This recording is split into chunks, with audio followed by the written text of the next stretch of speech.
बाद आपने कश्मीर में भी अपनी सर्विसेज दी हैं, तो अगर पंजाब और कश्मीर के निसाब का कंपैरिजन किया जाए तो आपने क्या चीज़ फील की है? सर नसाब जो है ना, नसाब जो होता है वो दोनों का सेम ही है तकरीबन।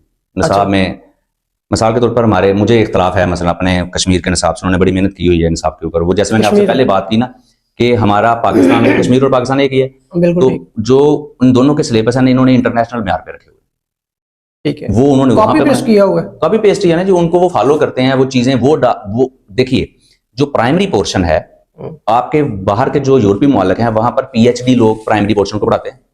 ठीक है। मतलब वो सबसे ज्यादा तवज्जो प्राइमरी पोर्शन पे देते हैं। और वहां पर बस्ते का तो कॉन्सेप्ट ही नहीं है, किताबों का तो कॉन्सेप्ट ही नहीं है घर पे। हमारे यहाँ क्या होता है, 7-8 किताबें हैं।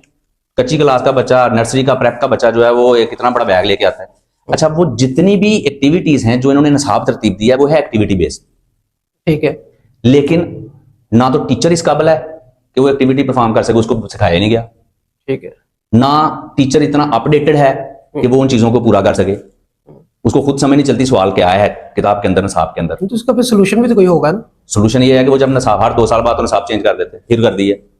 मतलब एक टीचर जो है वो उसके साथ मुताबिकत करता है, उसको थोड़ी सी समझ चलना शुरू होती है, तो फिर नसाब चेंज, सिलेबस चेंज।